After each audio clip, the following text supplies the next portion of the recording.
بسم اللہ الرحمن الرحیم الحمد للہ رب العالمین والصلاة والسلام علی سید المرسلین۔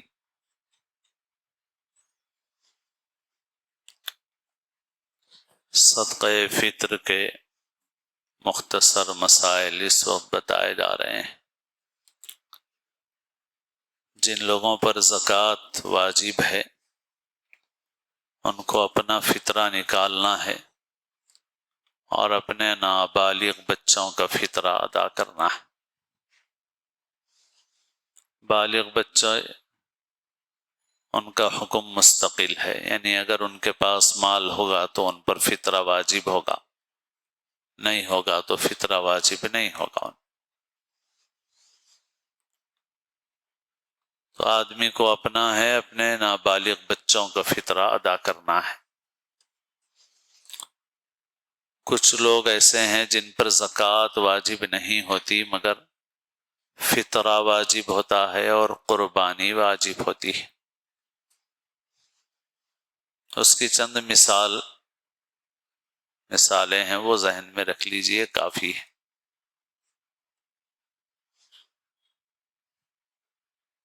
جیسے کسی کے پاس رہنے کے مکان کے علاوہ مزید مکان ہیں، فلیٹ ہیں، پلاٹ ہے زمین کا، بیچنے کے لیے نہیں لیا ہے، وہ اپنے لیے رکھا ہوا ہے یا کرائے پہ اس کو دیے ہوئے ہیں، اس کی آمدنی استعمال کرتے رہتے ہیں۔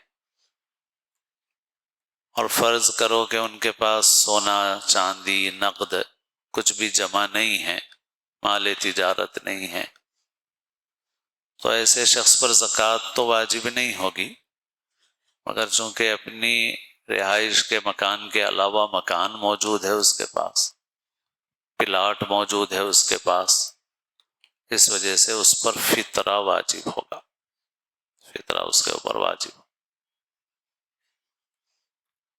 ایسے ہی زکوٰۃ کے واجب ہونے کے لیے مال پر سال گزرنا ضروری ہے، لیکن فطرے کے لیے یہ ضروری نہیں۔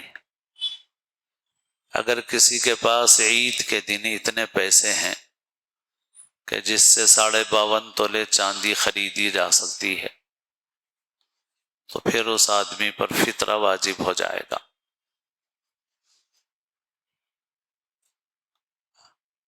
اگرچہ کہ اس کے حالات ایسے ہیں کہ سال بھر پیسے رہنے والے نہیں ہیں وہ، لیکن عید کے دن ہیں اس کے پاس پیسے، تو عید کے دن اس کو فطرہ نکالنا ضروری ہوگا۔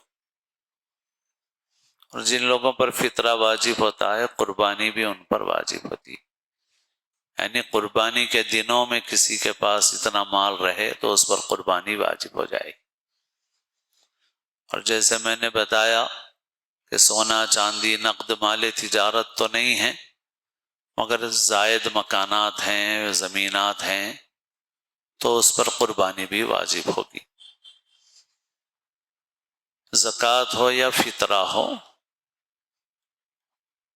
اپنی اولاد کو نہیں دے سکتے اور جن کی ہم اولاد ہیں ان کو نہیں دے سکتے، یعنی ماں باپ کو، دادا دادی کو، نانا نانی کو نہیں دے سکتے۔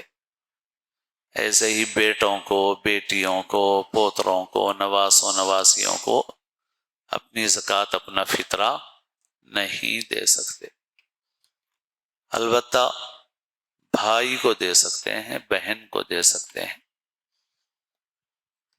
تو اس وجہ سے بھائی بہن ایک دوسرے کو زکوٰۃ دینا چاہیں، اگر وہ مستحق ہیں تو زکوٰۃ دے سکتے ہیں، فطرہ دے سکتے ہیں، لیکن اپنی اولاد کو نہیں دے سکتے۔ زکوٰۃ غیر مسلم کو نہیں دی جا سکتی، مگر فطرے میں ایک گنجائش ہے کہ فطرہ غیر مسلم کو بھی دیا جا سکتا ہے۔ اس وجہ سے اگر کوئی غیر مسلم ضرورت مند ہے تو آپ اس کو فطرہ دے سکتے ہیں۔ اور اس کے علاوہ بھی جو نفل صدقہ خیرات ہے اس میں کوئی فرق نہیں ہے، وہ مسلمان پر بھی خرچ کیا جائے گا، غیر مسلم پر بھی خرچ کیا جائے گا۔ زکوٰۃ جو فرض ہے وہ صرف مسلمان پر خرچ کی جائے گی۔ یہ تو یہ اب فطرہ کتنا ہے بھائی؟ تو 1.25 کلو گیہوں یا اس کی قیمت ہے، تو اس کا جو اب معیار ہے وہ 100 روپے کے آس پاس ہو جاتا ہے۔ اب تک 100 روپے کے اندر ہوتا تھا، اب شاید 100 سے تھوڑا بڑھ رہا ہے، کیونکہ بعض لوگوں نے حساب کر کے 105 روپے لکھا ہے، تو معلوم ہو رہا ہے کہ بھائی اب 1.25 کلو گیہوں کی قیمت جو ہے وہ کچھ بڑھ رہی ہے۔ تو بہرحال اب تک 100 کے اندر ہو جاتی تھی تو 100 روپے دے دو بولتے تھے، اب 100 سے کچھ آگے جا رہی ہے تو 150 روپے کے حساب سے دے دو اگر گیہوں کے حساب سے فطرہ دے رہے ہو۔ جن لوگوں کو اللہ نے مالی گنجائش دی ہے تو وہ کھجور یا کشمش سے بھی اپنا فطرہ نکال سکتے ہیں۔ کھجور کشمش سے دینے کی صورت میں وزن ڈبل ہو جاتا ہے، یعنی 1.25 کلو ہے یہ، تو وہ 3 کلو سے کچھ زیادہ ہو جائے گا، 3.25 کلو۔ تو مثال کے طور پہ ہم کھجور کھا رہے ہیں 200 روپے کلو والا، تو اب سمجھو کہ 600 روپے سے زیادہ کا ایک فطرہ بنے گا۔ تو جو لوگ اللہ نے بہت مالدار بنایا ہے ان کو چاہیے کہ وہ اونچے معیار سے فطرہ ادا کریں۔ حساب 600 650 روپے کا ہو رہا ہے، آپ 1000 روپے کے حساب سے دینا چاہیں 1000 روپے کے حساب سے دیں۔ گھر میں 5 آدمی ہیں بھائی، 5000 روپے فطرے میں دے دو، بہتر ہے۔ اور جن لوگوں کی زیادہ گنجائش نہیں ہے تو وہ گیہوں کے معیار سے ہی فطرہ ادا کر دیں۔ یہ جو 2.25 کلو گیہوں ہے یہ شریعت کی نظر میں 2 وقت کے کھانے کے برابر ہے، لیکن پہلے زمانے کے آج کے حالات میں فرق بھی ہو گیا ہے۔ اس لیے میں کہتا ہوں کہ بھائی اگر کسی آدمی کو 2 وقت کا کھانا کھانا ہو تو اب 100 روپے میں شاید کلیانی بریانی بھی مشکل سے کھائے گا، تو اس وجہ سے معیار بڑھا دو اپنا۔ گیہوں سے دینے والے بھی 150 کے بجائے 200 سے دے دیں، گیہوں سے ہی دے رہے ہیں ہم مگر زیادہ دے رہے ہیں بھائی، 200 روپے کے حساب سے دے دو، زیادہ دینے میں کوئی حرج نہیں ہے، اجر و ثواب ہوگا۔ فطرہ واجب ہوتا ہے عید کے دن، اس لیے بعض لوگ کہتے ہیں کہ اس سے پہلے نہیں دینا چاہیے، اسی وقت واجب ہوگا، صحیح ہے، لیکن علماء اجازت دیتے ہیں اس وجہ سے کہ فقراء کا نفع پیش نظر ہے۔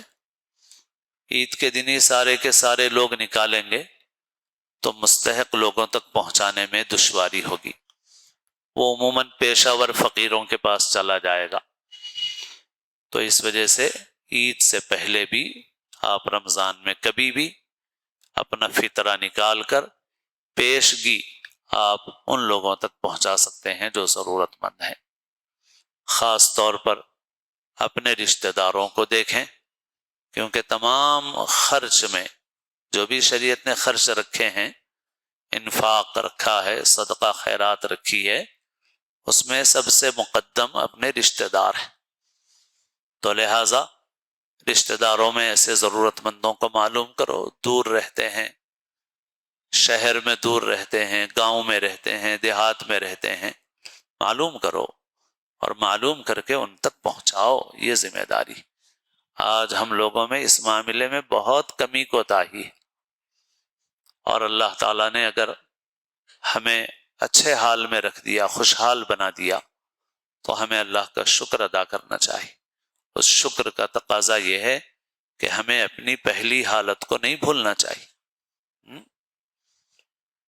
مجموعی طور پہ بھی ہم لوگ دیکھیں، اللہ نے ہمیں بہت خوشحالی دی ہے پہلے کے مقابلے میں۔ ہمارے بچپن میں،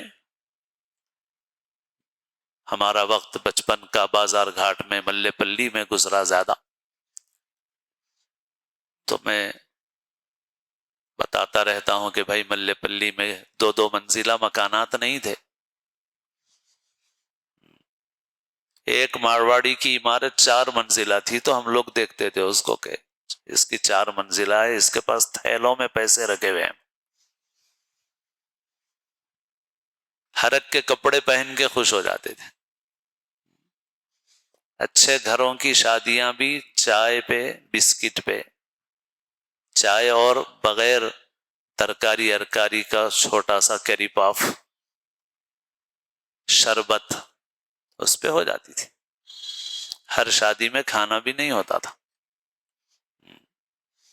میں نے خود دیکھا اپنے پاس پڑوس میں اچھے گھر کے لوگوں کو کہ حالات کی وجہ سے اس زمانے میں تنگوس کی تھیلیاں چلتی تھیں، تو گھر کی عورتیں تنگوس کی تھیلیاں سیتی تھیں۔ پھر ہماری ہی آنکھوں کے سامنے جب ہماری عمر 8-9 سال کی تھی تو اس وقت ہمارے کان میں جملہ پڑا کہ باہر جا رہے ہیں، انہوں باہر جا رہے ہیں، انہوں باہر جا رہے ہیں، انہوں چلے گئے، انہوں چلے گئے۔ تو یہ پہلا یہ گھر کے باہر کا باہر معلوم تھا، مگر یہ باہر نہیں معلوم تھا۔ تو اس زمانے میں پھر فوٹو آتی تھی 1 ہفتے کے بعد، فون بھی نہیں تھا، لفافے میں خط آتا تھا، ساتھ میں 2-4 فوٹو آتے تھے کہ بلڈنگ کے بازو کھڑے ہوئے ہیں، ڈیٹسن کے بازو کھڑے ہوئے ہیں، تو بہت شوق سے دیکھتے تھے کہ کار کے بازو ٹھہرے ہوئے ہیں صاحب۔